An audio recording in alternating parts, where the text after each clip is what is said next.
Me llamo Héctor Villarreal. Tengo 71 años y mi propia hija me mudó al cuarto de servicio de mi casa para convertir mi habitación en un vestidor para ella y su marido. Un cuarto sin ventanas, de 3 metros cuadrados, donde antes guardábamos las escobas y los productos de limpieza. Ese fue el lugar que mi hija consideró apropiado para su padre. Pero lo que ella jamás imaginó es que ese viejo al que arrinconó como un trasto inútil tenía el poder de cambiar su vida entera con una sola llamada telefónica. Y eso fue exactamente lo que hice. Todo empezó un domingo de abril. Yo estaba en mi habitación, la habitación principal de esta casa, leyendo el periódico como hacía todas las mañanas. Gabriela, mi hija, entró sin tocar la puerta. «Papá», me dijo con esa voz que usaba cuando ya había tomado una decisión y solo venía a informarme. «Fernando y yo hemos estado pensando y necesitamos tu cuarto». Levanté la vista del periódico. «¿Cómo que necesitan mi cuarto?» «Es que mira, papá», empezó a explicar mientras señalaba las paredes como si estuviera mostrándole a un agente inmobiliario. «Este cuarto es el más grande de la casa. Tiene closet amplio, baño privado, buena luz. Fernando y yo tenemos mucha ropa y realmente necesitamos el espacio».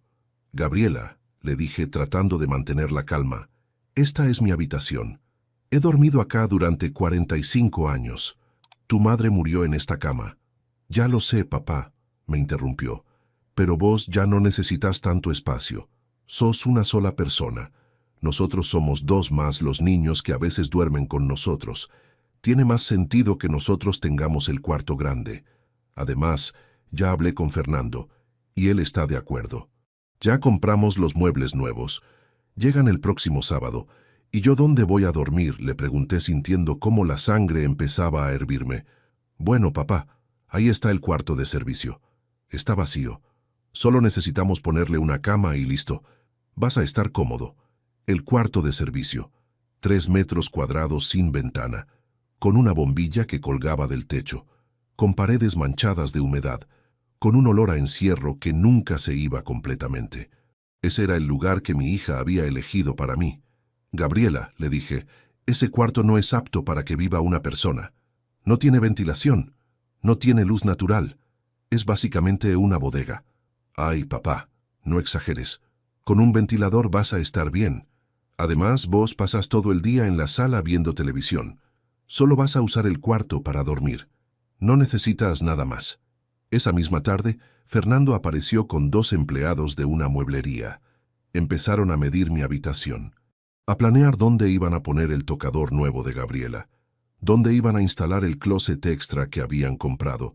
Hablaban de mi cuarto como si yo ya no existiera. «Don Héctor», me dijo Fernando sin mirarme a los ojos, «le vamos a ayudar a mudar sus cosas al otro cuarto. No se preocupe, va a estar bien ahí». No le dije nada. Solo lo miraba mientras él evitaba mi mirada. Este hombre que se había casado con mi hija hace 8 años. Este hombre al que yo había recibido en mi casa cuando ellos no tenían dónde vivir. Este hombre al que había ayudado a conseguir trabajo cuando estaba desempleado. Ahora me trataba como si fuera un estorbo del que había que deshacerse discretamente. El sábado siguiente llegaron los muebles nuevos. Una cama king size enorme. Un tocador con espejo iluminado. Un closet de madera fina que ocupaba toda una pared. Mientras los instalaban en mi antigua habitación, yo movía mis cosas al cuarto de servicio. Una cama individual que apenas cabía. Una mesita de noche que tuve que poner en diagonal porque no había espacio. Mi ropa colgada en ganchos en la pared porque no cabía ni un closet pequeño. Esa noche dormí por primera vez en ese cuarto. O mejor dicho, intenté dormir. El calor era insoportable. El aire no circulaba. El ventilador que Gabriela había puesto apenas movía el aire caliente de un lado a otro. Sudaba. Me daba vueltas en esa cama estrecha que era la mitad del tamaño de la cama donde había dormido durante 45 años. Podía escuchar cada ruido de la casa amplificado por las paredes delgadas. Podía oír a Gabriela y Fernando riéndose en mi antigua habitación. Riéndose. Como si mudar a tu padre al cuarto de servicio fuera algo gracioso. Como si no fuera una humillación terrible. Podía escucharlos probando los muebles nuevos. Escuché a Gabriela decir, «Amor, mira qué hermoso quedó todo». Valió la pena. Y Fernando respondió, sí, ahora sí tenemos el espacio que necesitábamos. El espacio que necesitaban, en la cama donde mi esposa Sofía había dormido a mi lado durante 38 años, en la habitación donde ella había dado su último suspiro hace 7 años, en el cuarto donde yo la había sostenido mientras moría, donde le había prometido que siempre cuidaría de nuestra hija. Y ahora esa hija me había echado de ahí como si yo fuera basura. Intenté cerrar los ojos, pero no podía. El calor, los ruidos, la humillación, todo me mantenía despierto. Miré el techo. Había una mancha de humedad que parecía extenderse como un mapa. Pensé, así me siento yo, como esa mancha. Algo feo que hay que esconder, algo de lo que hay que deshacerse. Me levanté a las 3 de la mañana. No podía respirar. Salí al patio a tomar aire. Miré las estrellas y pensé en Sofía. Amor, le dije al cielo, nuestra hija nos olvidó. Olvidó todo lo que hicimos por ella. Olvidó quién soy. Olvidó que esta casa existe porque yo trabajé como un burro durante décadas para construirla. Pero está bien. Está bien porque ella no sabe algo que va a descubrir muy pronto. Esa madrugada, sentado en el patio de mi propia casa, tomé una decisión que cambiaría todo. Si mi hija creía que yo era solo un viejo al que podía arrinconar en un cuarto de servicio, estaba muy equivocada. Si creía que yo no tenía opciones, estaba muy equivocada. Y si creía que no habría consecuencias por tratarme así, estaba muy, pero muy equivocada. Escucha esta historia completa, porque lo que hice después los dejó a todos sin palabras. Y cuéntame desde qué ciudad me estás escuchando, porque quiero saber si en tu lugar también hay hijos que olvidan a sus padres. Para entender por qué lo que hice fue tan impactante, necesito contarte quién soy realmente. Porque mi hija, después de todos estos años viviendo bajo mi techo, no tenía idea de quién era su padre. Yo nací en un pueblo pequeño hace 71 años. Mi familia era humilde. Mi padre era campesino. Mi madre lavaba ropa ajena.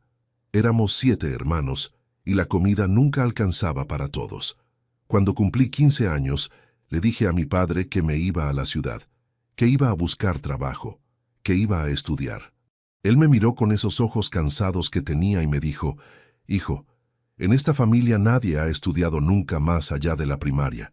Si te vas, vas solo. No esperes ayuda de nosotros porque no tenemos nada que darte». «Lo entiendo, papá», le respondí. «No necesito nada, solo su bendición». Llegué a la ciudad con una mochila y 300 pesos en el bolsillo. Conseguí trabajo de mensajero en una empresa de publicidad. Ganaba una miseria, pero era suficiente para pagar una habitación compartida con otros 4 muchachos y comer 2 veces al día. Por las noches estudiaba. Me inscribí en la preparatoria nocturna para adultos. Mientras mis compañeros de cuarto salían a tomar cerveza, yo estudiaba matemáticas, literatura, historia. 3 años después, terminé la preparatoria. Apliqué a la universidad pública. Me aceptaron en la carrera de ingeniería industrial. Pero había un problema. Necesitaba dinero para los libros, para los materiales, para el transporte. El sueldo de mensajero no era suficiente, así que busqué un segundo trabajo. Empecé a trabajar de vigilante nocturno en una fábrica. Dormía 4 horas al día. Estudiaba en todos los momentos libres que tenía. Comía una vez al día para ahorrar dinero. Fueron los años más duros de mi vida. Hubo noches en que me quedaba dormido sobre los libros de tanto cansancio. Recuerdo una noche en particular. Tenía que estudiar para un examen de cálculo diferencial. Llevaba despierto 36 horas entre el trabajo de mensajero, la guardia nocturna y las clases. Me quedé dormido sobre el libro. Me desperté 2 horas después con la cara pegada a las páginas. Tenía marcas de las letras en la mejilla. Lloré esa noche. Lloré de cansancio, de frustración, de miedo de no poder lograrlo. Hubo días en que no tenía ni para el camión y caminaba 2 horas hasta la universidad. Caminaba bajo el sol, bajo la lluvia, con el estómago vacío porque había decidido ahorrar ese dinero para comprar un libro que necesitaba. Veía a otros estudiantes pasar en sus coches riendo, sin preocupaciones, y yo caminaba con mis zapatos rotos, con mi mochila pesada, con mis sueños a cuestas. Hubo momentos en que pensé en rendirme, en volver al pueblo, en aceptar que algunos nacemos para ser pobres y así moriremos, en conformarme con ser jornalero como mi padre, como mis hermanos, pero siempre había algo dentro de mí que me empujaba a seguir, una voz que me decía que yo estaba hecho para algo más, una voz que sonaba como la de mi madre diciéndome el día que me fui del pueblo: «Hijo, en esta vida hay dos tipos de personas, los que se rinden y los que siguen luchando incluso cuando parece imposible. Tú no eres de los que se rinden». Me gradué de ingeniero a los 27 años. Fui el primero de mi familia en tener un título universitario. Mi madre lloró cuando vio mi diploma. Mi padre, que nunca había sido expresivo, me abrazó fuerte y me dijo: «Hiciste algo que ninguno de nosotros pudo hacer. Estoy orgulloso de ti. Conseguí trabajo en una empresa de manufactura. Empecé como ingeniero junior. El sueldo era mejor de lo que había ganado en mi vida. Finalmente podía comer 3 veces al día. Finalmente podía dormir en una cama que no compartía con nadie. Finalmente podía comprarme ropa nueva. A los 30 años conocí a Sofía. Ella trabajaba como secretaria en la misma empresa. Era una mujer hermosa, inteligente, con una sonrisa que iluminaba cualquier habitación. Me enamoré de ella el primer día que la vi. Nos casamos un año después. La boda fue sencilla porque ninguno de los dos tenía dinero para lujos, pero fue perfecta porque estábamos juntos. Gabriela nació 2 años después. Cuando la vi por primera vez en el hospital, con sus ojitos cerrados y sus manitas pequeñitas, juré que ella nunca iba a pasar las necesidades que yo pasé. Juré que iba a darle todo lo que yo nunca tuve. Juré que iba a trabajar el doble, el triple, lo que fuera necesario para que mi hija tuviera una vida mejor que la mía. Y cumplí esa promesa. Trabajé como un animal durante 30 años. Ascendí en la empresa. De ingeniero junior pasé a supervisor. De supervisor a gerente. De gerente a director de planta. Con cada ascenso venía más responsabilidad, pero también más dinero. Y cada peso extra que ganaba iba a darle una mejor vida a mi familia. Compramos esta casa cuando Gabriela tenía 5 años. No era una casa grande ni lujosa, pero era nuestra. La fuimos mejorando poco a poco. Agregamos cuartos, renovamos la cocina, construimos un segundo piso. Esta casa que Gabriela ahora consideraba tan suya que podía decidir dónde iba a dormir su padre. Esta casa que existía solo por mi esfuerzo. Le pagué a Gabriela la mejor escuela privada de la ciudad. Uniformes caros, útiles caros, todo lo mejor. Mientras otros padres se quejaban de los gastos escolares, yo pagaba sin chistar. Quería que mi hija tuviera oportunidades que yo nunca tuve. Cuando terminó la preparatoria le pagué la universidad. Una universidad privada carísima donde estudiaba administración de empresas. 4 años de colegiatura que me costaron una fortuna. Pero lo hice feliz porque era para el futuro de mi hija. Mientras ella estudiaba sin preocupaciones, yo seguía trabajando 60 horas a la semana. Seguía sacrificando mi tiempo, mi salud, mi vida social. Todo para que Gabriela nunca tuviera que trabajar mientras estudiaba como yo tuve que hacerlo. Todo para que ella tuviera una juventud que yo nunca tuve. Sofía a veces me decía: «Héctor, estás trabajando demasiado. Vas a enfermarte». Pero yo le respondía: «Es por Gabriela. Es para que ella tenga un futuro mejor». Cuando Gabriela se graduó le regalé un coche, nuevo del año con todo lo que ella había pedido. 32 años de mi vida trabajando y nunca me había comprado un coche nuevo para mí. Pero para mi hija, nada era demasiado. Conoció a Fernando cuando tenía 25 años. Él trabajaba en un banco pero ganaba poco. Vivía con su madre en un departamento pequeño. Cuando se casaron, no tenían dónde vivir. Así que hice lo que cualquier padre haría. Los invité a vivir con nosotros. Temporalmente, me dijeron, solo hasta que juntemos para nuestro propio lugar. Pero los meses pasaron, los años pasaron, y ellos seguían viviendo en mi casa, sin pagar renta, sin ayudar con los gastos, sin siquiera agradecer realmente. Era como si vivir en mi casa fuera un derecho que tenían, no un favor que yo les estaba haciendo. Sofía murió hace 7 años. Cáncer. Los últimos 6 meses de su vida fueron un infierno. Yo dejé de trabajar para cuidarla a tiempo completo.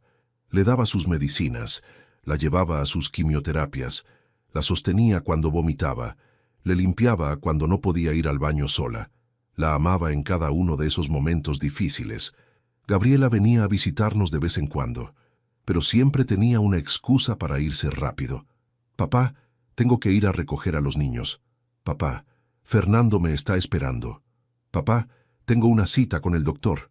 Siempre apurada, siempre ocupada, siempre poniendo todo antes que estar con su madre moribunda. Cuando Sofía murió, me quedé solo en esta casa con Gabriela, Fernando y sus 2 hijos. La casa se sentía vacía sin mi esposa, pero al menos tenía a mi familia cerca.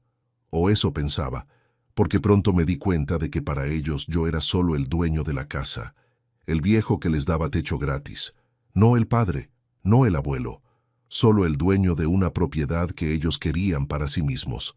Empezaron las pequeñas faltas de respeto. Gabriela dejó de preguntarme qué quería de comer. Cocinaba solo lo que a ella y a Fernando les gustaba. Si a mí no me gustaba, podía hacerme algo yo mismo. Dejaron de invitarme cuando salían. Los fines de semana se iban de paseo con los niños y me dejaban solo en casa. Cuando tenían visitas me presentaban rápido y luego esperaban que me fuera a mi cuarto. Me convertí en un fantasma en mi propia casa. Y ahora esto. Ahora me habían mudado al cuarto de servicio. Como si fuera una empleada doméstica. Como si no mereciera ni siquiera una habitación decente. Pero lo que Gabriela no sabía, lo que estaba a punto de descubrir de la manera más sorprendente, es que ese viejo al que arrinconó en un cuarto sin ventanas tenía recursos que ella jamás imaginó. Recursos que estaba listo para usar. Si me preguntas qué harías tú en mi lugar, espera a escuchar lo que hice, porque todavía no te he contado el secreto que guardé durante décadas. El secreto que mi familia desconocía empezó hace 35 años. Cuando yo trabajaba como gerente en la planta de manufactura, siempre tuve mente de ingeniero.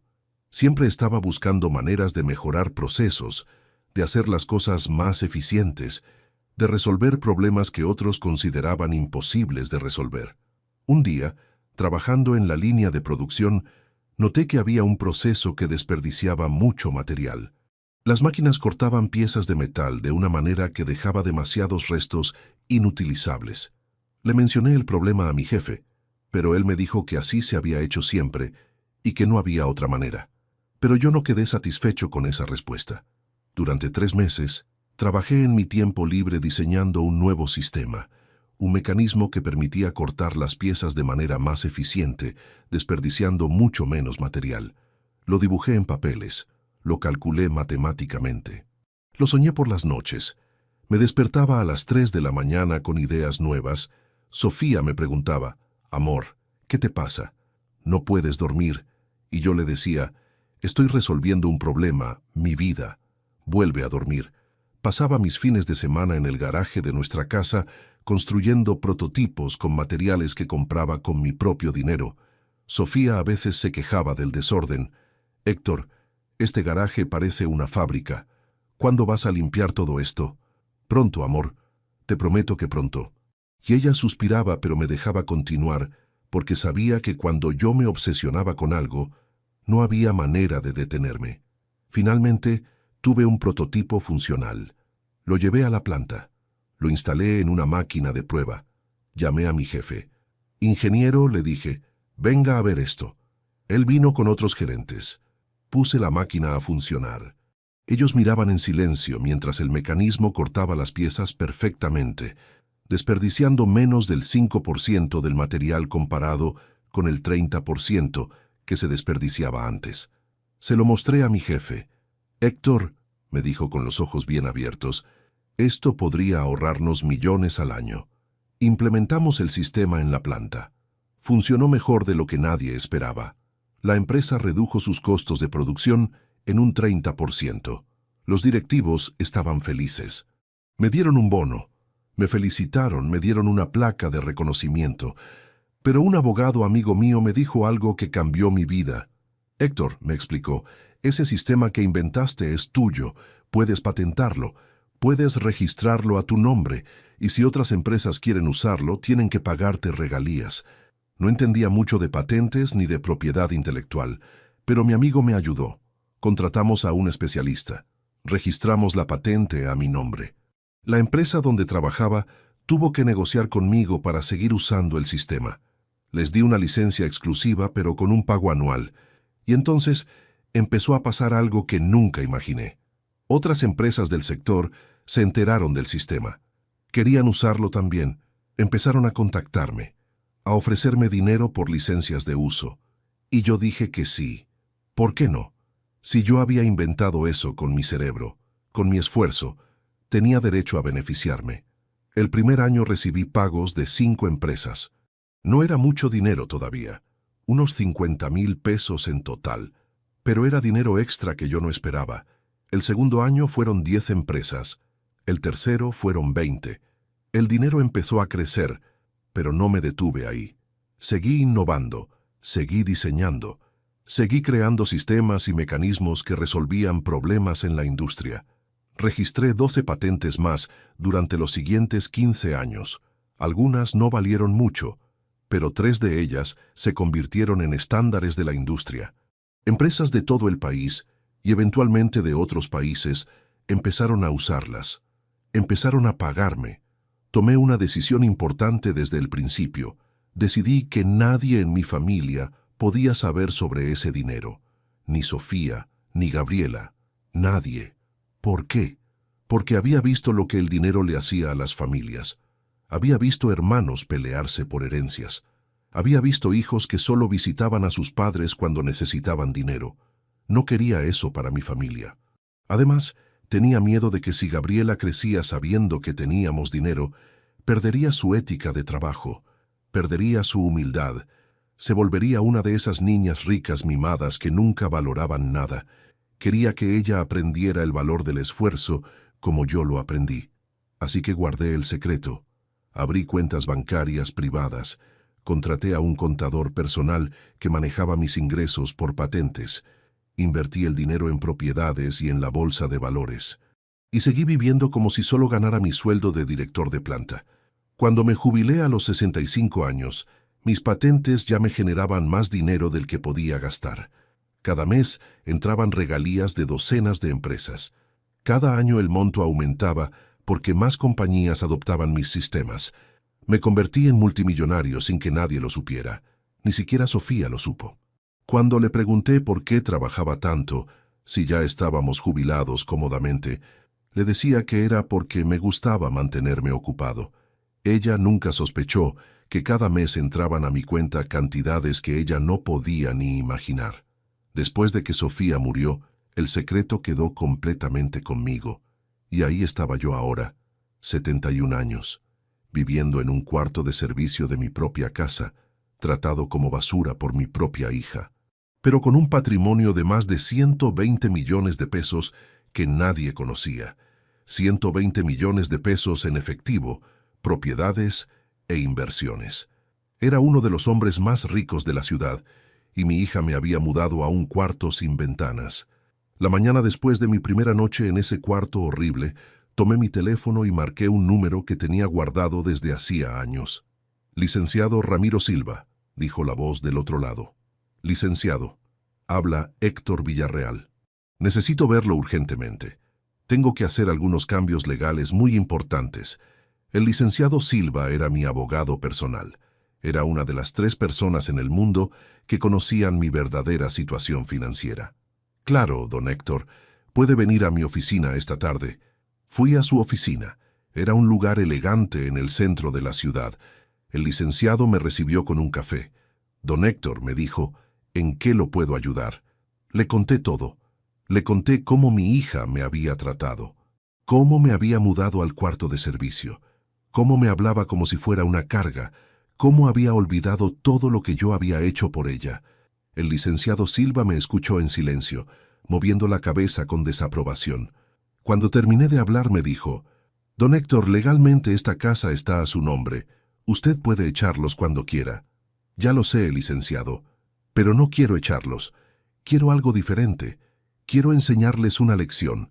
Quiero que entiendan quién soy realmente y qué han perdido al tratarme así. Dígame qué necesita y lo haremos». Saqué una lista que había preparado. Era larga, era detallada, y cuando el licenciado la leyó, sonrió. Don Héctor, esto va a ser impactante. Esa es la idea, licenciado. Esa es exactamente la idea. Los siguientes días fueron de preparación silenciosa. Mientras Gabriela y Fernando disfrutaban de mi antigua habitación, mientras me trataban como un inquilino molesto, yo estaba ejecutando un plan que cambiaría sus vidas para siempre. Hice llamadas, firmé documentos, moví dinero, tomé decisiones que habían estado esperando durante años. Una semana después de mudarme al cuarto de servicio, un sobrecertificado llegó a la casa. Era temprano en la mañana. Gabriela estaba desayunando con Fernando cuando tocaron la puerta. Yo estaba en la sala leyendo el periódico. Ella abrió la puerta y firmó de recibido. «¿Qué es esto?», preguntó mientras abría el sobre. «Es una notificación legal», le respondí desde mi asiento sin levantar la vista del periódico. Gabriela empezó a leer. Vi cómo su cara cambiaba, cómo sus ojos se abrían, cómo sus manos empezaban a temblar. «Fernando», dijo con voz quebrada, «esto no puede ser real». «¿Qué pasa?», preguntó Fernando tomando el documento. Empezó a leer también. Su reacción fue igual. Se quedó paralizado. «Papá», gritó Gabriela, «¿qué significa esto?»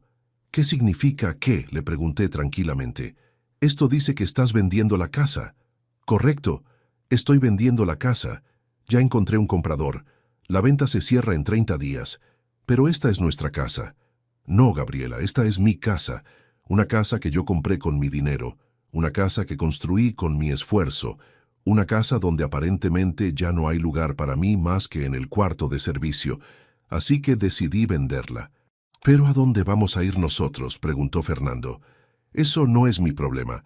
Ustedes son adultos, tienen trabajos, pueden buscar un lugar para ustedes, como hace todo el mundo».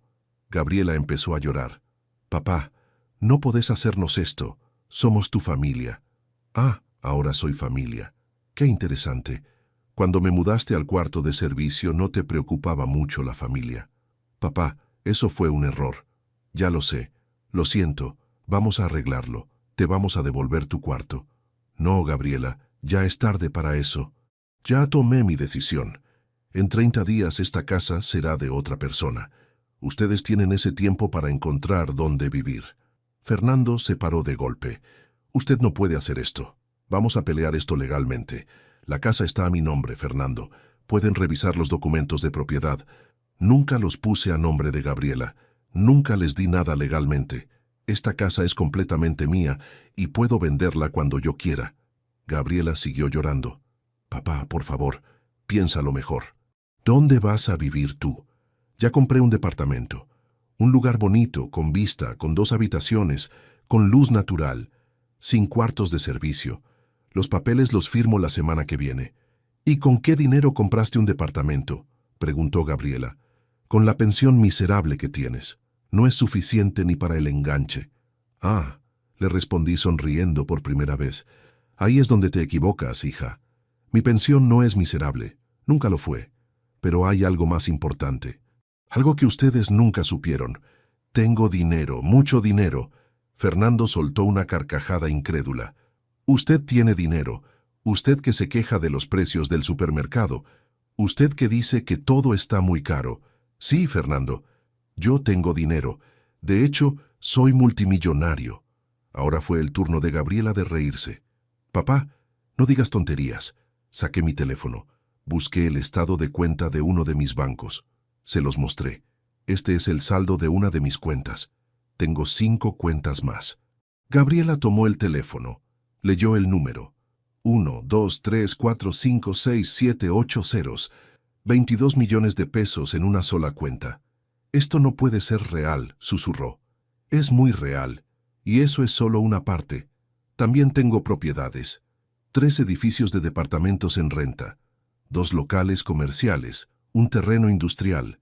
Acciones en la bolsa de valores. Y lo más importante, tengo las patentes de 12 inventos que uso la industria manufacturera de todo el país. Cada mes me pagan regalías. Cada mes entran millones a mis cuentas. He sido millonario durante más de 30 años. Y ustedes nunca lo supieron». Fernando se sentó de nuevo, lentamente, como si sus piernas no pudieran sostenerlo. «¿Pero por qué nunca nos dijiste?». «Porque no quería que el dinero arruinara a mi familia». porque quería que Gabriela creciera con valores, porque quería ver qué tipo de personas eran realmente sin la influencia del dinero. Y ahora lo sé. Sé exactamente qué tipo de personas son. Son el tipo de personas que mueven a su padre al cuarto de servicio, que lo tratan como basura, que solo lo valoran cuando descubren que tiene dinero. Gabriela lloraba sin control ahora. Papá, perdóname. Yo no sabía. Fue un error. Fue una estupidez. Por favor, dame otra oportunidad. No, hija. Los errores tienen consecuencias.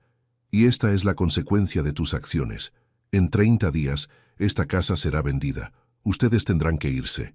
Y yo viviré en mi departamento nuevo, solo, tranquilo, en un lugar donde tengo mi propia habitación grande con ventanas y luz natural. Fernando se paró de nuevo. Estaba temblando de rabia. ¿Y la herencia? ¿Qué va a pasar con todo ese dinero cuando usted muera? Ah, la herencia. Me alegra que preguntes. Saqué otro documento de mi bolsillo. Este es mi testamento nuevo. Lo hice firmar hace 3 días. Fernando lo arrebató de mis manos. Empezó a leer. Su cara se ponía más roja con cada línea. Esto dice que va a donar todo a fundaciones. Correcto. Hospitales, orfanatos, escuelas, asilos, gente que realmente necesita ayuda. Mi fortuna entera se irá a obras de caridad cuando yo muera. Y para mí no dejas nada, gritó Gabriela. Para ti, hija, te dejo esta casa. Pero como la voy a vender, te va a llegar el dinero de la venta. 60 millones de pesos. Es más de lo que la mayoría de la gente ve en toda su vida. Deberías estar agradecida. Pero el resto, los otros 60 millones, las propiedades, las patentes, todo se va a caridad. Gabriela se tiró al piso. Literalmente, se dejó caer de rodillas y empezó a suplicar. Papá, por favor, no hagas esto. Voy a cambiar. Voy a ser mejor. Te voy a cuidar. Te voy a tratar como te mereces. Ya es tarde para eso, Gabriela. Ya vi quién eres realmente. Y no puedo darle mi fortuna a alguien que me trató como me trataste. No sería justo. No sería correcto. Fernando intentó otro enfoque. Don Héctor, seamos razonables. Podemos llegar a un acuerdo. Usted se queda con su cuarto. Nosotros le pedimos perdón. Y usted era el testamento. No hay nada que reconsiderar, Fernando. Mi decisión está tomada. Los documentos están firmados. Los planes están en marcha. En 30 días comienza su nueva vida. Sin mí, sin mi casa, sin mi dinero. Ojalá hayan disfrutado de ese vestidor que tanto querían, porque les costó todo. Si quieres saber cómo terminó esta historia, sigue escuchando. Porque todavía falta lo mejor. Los siguientes 30 días fueron los más incómodos de mi vida. Gabriela y Fernando se movían por la casa como zombies. Intentaron hablar conmigo varias veces. Intentaron convencerme de cambiar de opinión, pero yo me mantuve firme. Cada intento de manipulación, cada lágrima falsa, solo confirmaba que había tomado la decisión correcta. Gabriela intentó la estrategia de la culpa. Papá, mamá no habría querido esto. Mamá habría querido que la familia estuviera unida. Tu madre, le respondí, me cuidó cuando estuve enfermo. Me apoyó cuando perdí trabajos. Me amó cuando no tenía nada. Tú me metiste en un cuarto sin ventanas. No me hables de lo que tu madre habría querido. Fernando intentó la estrategia de la lógica. Don Héctor, piense en sus nietos. Ellos lo necesitan, tienen un abuelo. Mis nietos, le dije, han venido a visitarme 5 veces en los últimos 2 años. Ustedes nunca los traen. Siempre tienen excusas. Así que no me vengan ahora con que los nietos me necesitan. Intentaron la estrategia del miedo. Papá, eres un hombre mayor. ¿Qué vas a hacer solo en un departamento? ¿Quién te va a cuidar si te pasa algo? Voy a contratar ayuda profesional si la necesito, les respondí. Personas que me tratarán con respeto porque les voy a pagar por hacerlo. No como la familia que debería tratarme bien porque me ama, pero eligió no hacerlo. Nada funcionó. Yo había cerrado mi corazón a sus manipulaciones. Durante demasiado tiempo había sido el padre complaciente, el que daba sin pedir nada a cambio, el que perdonaba todo. Pero ese Héctor había muerto la noche que dormí en el cuarto de servicio. El nuevo Héctor ponía límites, exigía respeto y no aceptaba nada menos.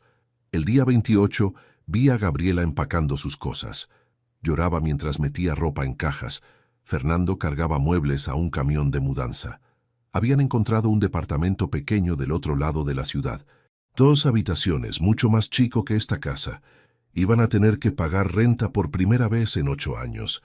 Iban a tener que vivir con un presupuesto. Iban a tener que ser adultos responsables finalmente. Sentí una punzada de tristeza. No voy a mentir. Verla llorar me dolía.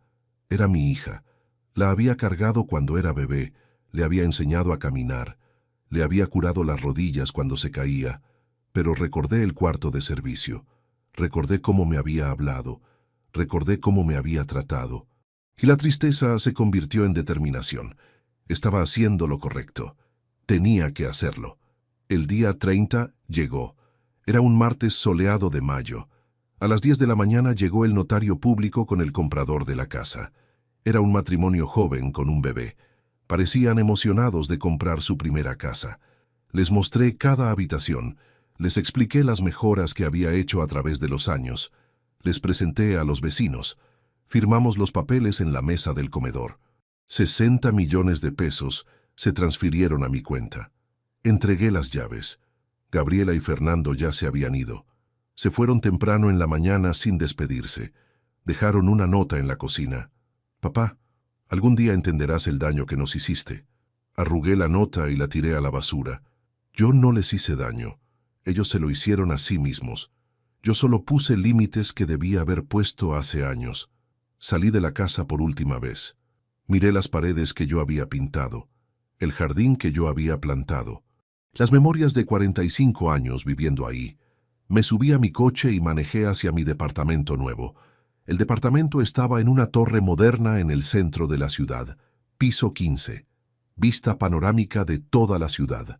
2 habitaciones grandes con ventanas enormes, cocina equipada, sala espaciosa, balcón con jardín. Era todo lo que necesitaba. Era mi palacio personal después de ese cuarto de servicio infernal. Los primeros días fueron de ajuste. Aprender a vivir solo nuevamente después de tantos años. Pero pronto descubrí que la soledad era preferible a la compañía que no te respeta. Pronto entendí que estar solo no significa estar solitario. Empecé a salir más, a conocer la ciudad, a hacer cosas que nunca había tenido tiempo de hacer. Me inscribí en un club de ajedrez para personas mayores. Empecé a ir a un gimnasio. Comencé a tomar clases de pintura. Conocí gente nueva, gente que me valoraba por quién era, no por lo que podía darles. Una tarde, 3 meses después de mudarme, estaba en el balcón tomando café cuando sonó el timbre. Era Gabriela, sola, se veía cansada, más delgada, con ojeras. «Papá», me dijo cuando abrí la puerta, «¿podemos hablar?». La dejé pasar. Se sentó en el sofá. Miró alrededor. «Papá, este lugar es hermoso». «Sí, lo es. Muy diferente al cuarto de servicio, ¿verdad?». Bajó la mirada. «Papá, vine a pedirte perdón. Un perdón real. No porque quiera tu dinero. No porque quiera que cambies tu testamento. Sino porque realmente entiendo ahora lo que te hice. Lo que te hicimos Fernando y yo». «Sigue», le dije. «Estos últimos meses han sido los más difíciles de mi vida.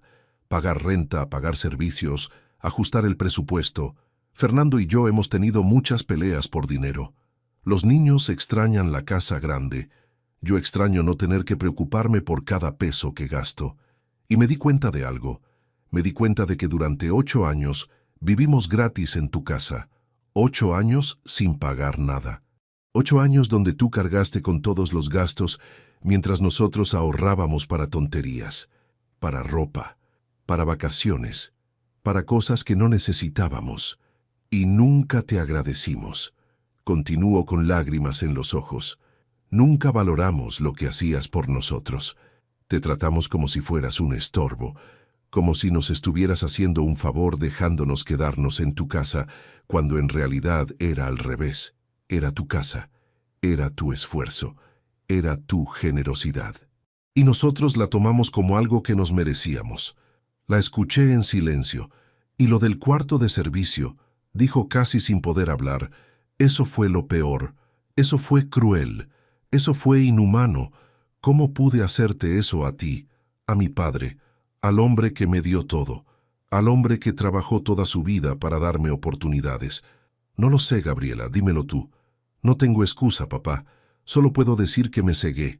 Me cegó la ambición, la superficialidad, el querer un vestidor lindo, el querer impresionar a mis amigas, el olvidar lo que realmente importa.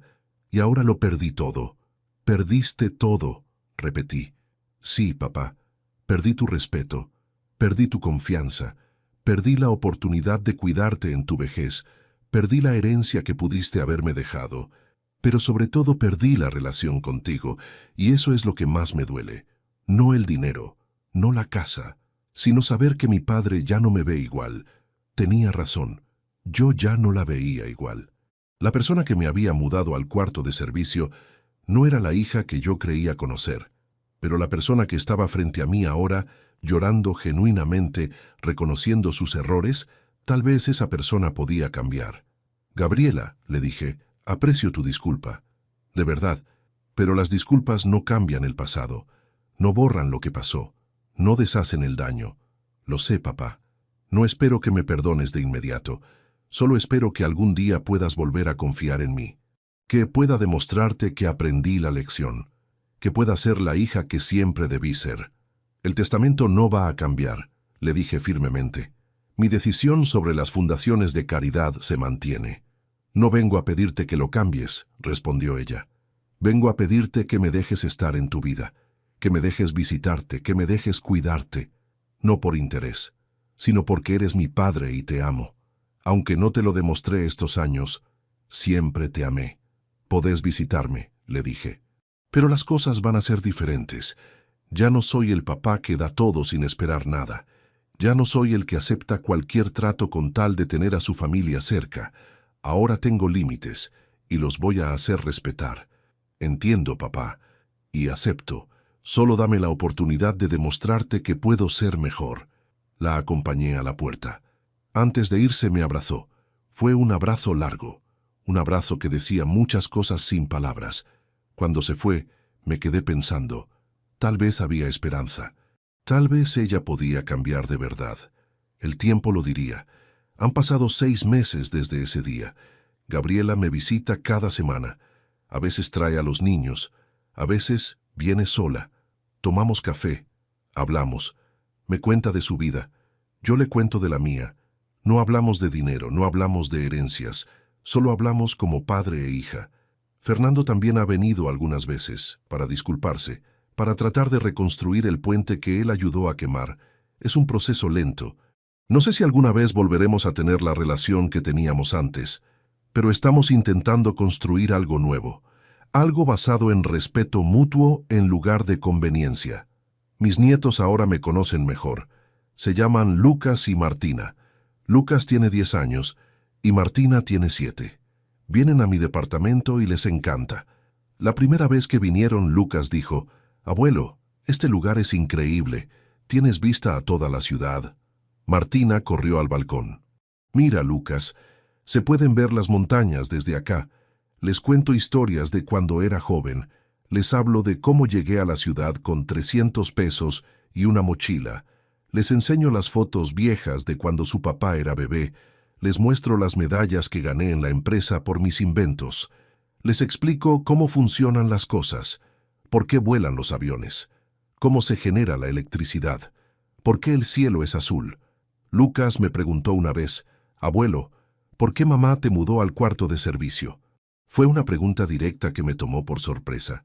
Gabriela estaba ahí y se puso roja. Miré a mi nieto, miré a mi hija. Decidí ser honesto. «Lucas», le dije, «tu mamá cometió un error grande. A veces las personas que amamos nos lastiman, no porque sean malas, sino porque olvidan lo que es importante. Tu mamá olvidó por un tiempo que los papás merecen respeto, pero está aprendiendo ahora». Gabriela tenía lágrimas en los ojos. Martina preguntó, «¿Y tú la perdonaste, abuelo?». «Estoy trabajando en eso, mi amor. El perdón no es instantáneo. Toma tiempo, pero tu mamá está demostrando cada día que quiere ser mejor, y eso es lo que importa». Los niños asintieron. Entendieron más de lo que cualquier adulto hubiera entendido. Entendieron que las relaciones son complicadas, que el amor no significa aceptar cualquier cosa, que está bien poner límites incluso con familia. Sigo haciendo mi trabajo voluntario, sigo tomando mis clases, sigo disfrutando mi vida. A los 71 años, descubrí que todavía tengo mucho por vivir, que la vida no se acaba cuando tus hijos te decepcionan, que puedes reinventarte a cualquier edad. El otro día recibí una llamada del director de uno de los orfanatos que puse en mi testamento. Se llama Dr. Ramiro Gutiérrez. Don Héctor, me dijo con voz emocionada, quería informarle que pusimos su nombre en la biblioteca nueva que construimos con la donación que nos prometió. Se va a llamar Biblioteca Héctor Villarreal. Me invitó a la inauguración. Fui. Había cientos de niños, todos sentados en sillas pequeñas esperando el evento. Cuando me presentaron, se pararon y aplaudieron. Aplaudieron a este viejo que durante años pensó que no valía nada. Aplaudieron a este hombre que su propia hija había arrinconado en un cuarto de servicio. El doctor Gutiérrez me pidió que dijera unas palabras. Me paré frente al micrófono. Miré a todos esos niños. Niños sin padres. Niños sin recursos. Niños que solo tenían sus sueños y su determinación. Y les dije, cuando yo tenía la edad de ustedes, era pobre. No tenía nada, pero tenía ganas de aprender. Tenía ganas de ser alguien. Trabajé muy duro, estudié mucho y logré cosas que nunca imaginé. Ustedes también pueden lograrlo. No importa de dónde vengan, no importa qué tan difícil sea. Si siguen adelante, si nunca se rinden, pueden llegar a donde quieran. Los niños me miraban con ojos brillantes. Algunos lloraban. Después del evento, muchos vinieron a abrazarme, a darme dibujos, a decirme gracias. Una niña pequeña, no tendría más de 6 años, me dio un dibujo de una casa con un señor al frente. «Ese es usted, abuelo Héctor», me dijo, «y esa es la biblioteca que nos dio. La voy a visitar todos los días para leer muchos libros y ser inteligente como usted». Guardé ese dibujo como un tesoro. Lo puse en mi refrigerador. Lo veo cada mañana cuando me levanto. Anoche Gabriela me llamó. Era tarde, casi las 10 de la noche. «Papá», me dijo, «Fernando y yo estuvimos hablando. Queremos hacer algo. Queremos empezar a pagar renta retroactiva por los 8 años que vivimos gratis en tu casa. Sé que ya vendiste la casa, sé que no necesitas el dinero, pero queremos hacerlo. Queremos demostrarte que entendemos el valor de lo que hiciste por nosotros». Le dije que no era necesario, que el pasado era pasado, que no podían cambiar lo que había sucedido con dinero. Pero ella insistió. «Papá, por favor, déjanos hacer esto. Es importante para nosotros, para nuestra conciencia, para poder mirarte a los ojos sin vergüenza. Cada vez que te veo, cada vez que vengo a tu departamento, siento un peso terrible en el pecho. Siento que te robamos, que te usamos, y necesito hacer algo para aliviar ese peso». Su voz se quebró. Podía escucharla llorar del otro lado del teléfono. «Papá», siguió, «he estado yendo a terapia, 2 veces por semana. Mi terapeuta me ayudó a entender muchas cosas. Me ayudó a ver que yo había heredado actitudes de mamá que no eran sanas, que había aprendido a dar por sentado tu amor, que había confundido tu generosidad con debilidad. Y estoy trabajando en cambiar eso. Estoy trabajando en ser mejor persona, mejor hija, mejor madre para mis hijos». La escuché llorar por unos segundos más. Finalmente le dije, «Está bien, Gabriela. Si eso te va a ayudar a sanar, acepto que me paguen la renta retroactiva. Pero quiero que sepas algo. No es el dinero lo que va a reparar nuestra relación. Es tu esfuerzo continuo. Es tu compromiso de ser diferente. Es tu voluntad de cambiar. El dinero es solo un símbolo. Lo que realmente importa es lo que hay en tu corazón». Acepté. No porque necesitara el dinero, sino porque entendí que ellos necesitaban hacer esto. Necesitaban sentir que estaban compensando, aunque fuera una parte de lo que habían tomado sin valorar. Esta semana empezaron a depositar 4,000 pesos mensuales. 8 años por 12 meses por 4,000 pesos. Son 384,000 pesos que van a tardar años en pagar. Pero no es el dinero lo que importa. Es el gesto, es el reconocimiento, es el cambio. Y yo, mientras tanto, Sigo viviendo mi mejor vida, durmiendo en una habitación con ventanas enormes que dejan entrar el sol cada mañana, despertando con el canto de los pájaros que vienen a mi balcón, respirando aire fresco, siendo dueño de mi espacio, de mi tiempo, de mi dignidad. Tengo plantas en el balcón ahora, tomates, albahaca, rosas. Las cuido cada mañana. Les hablo. Sofía siempre quiso tener un jardín, pero nunca tuvimos tiempo. Ahora yo tengo mi jardín pequeño en el balcón del piso 15. Tengo rutinas nuevas que me dan estructura y propósito. Me levanto a las 6 de la mañana. Hago ejercicios de estiramiento que aprendí en un video de internet. Preparo mi café lentamente, disfrutando el proceso. Leo el periódico completo, no solo los titulares. Desayuno mirando la ciudad despertar. Es mi momento de paz, mi momento de reflexión, mi momento de agradecer que todavía estoy vivo y que todavía puedo elegir cómo vivir mi vida. Los martes y jueves voy al gimnasio. Tengo un entrenador personal que se llama Javier. Tiene 30 años, pero me trata con respeto.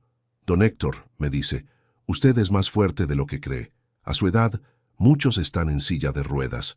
Usted está levantando pesas, está caminando en la caminadora, está vivo de verdad. Y tiene razón.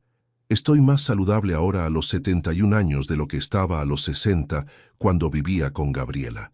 El estrés de vivir con gente que no te respeta te enferma. La paz de vivir solo te sana. Los miércoles y viernes voy al orfanato. Los niños me esperan. Hola, abuelo Héctor. Gritan cuando me ven llegar.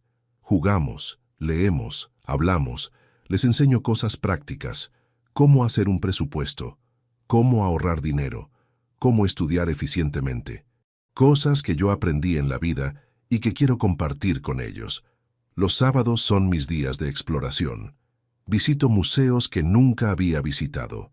Voy a conciertos gratuitos en el parque. Camino por barrios que no conocía. Descubro mi ciudad como si fuera turista. Y los domingos, ahora sí, vienen Gabriela y los nietos. Pero vienen porque quieren, no porque tienen que venir. Vienen a verme a mí, no a mi casa o a mi dinero. Ahora si me estás escuchando, quiero que te lleves algo de esta historia. No importa tu edad. No importa si eres padre, hijo, abuelo o nieto. Todos merecemos respeto. Todos merecemos ser tratados con dignidad. Y si las personas en tu vida no te dan ese respeto, está bien alejarte. Está bien poner límites. Está bien decir que no. Está bien defenderte incluso cuando duele. Porque al final, la única persona que va a cuidar de ti con seguridad eres tú mismo. La única persona que siempre va a estar ahí eres tú. Y necesitas tratarte con el respeto que mereces. Mi hija me mudó al cuarto de servicio pensando que yo no tenía opciones. Pensando que yo era un viejo indefenso que iba a aceptar cualquier cosa. Se equivocó. Yo tenía opciones. Yo tenía poder. Yo tenía dignidad. Y usé todo eso para cambiar mi vida. Para enseñarle una lección que nunca va a olvidar. Para demostrarle que los padres también merecen respeto.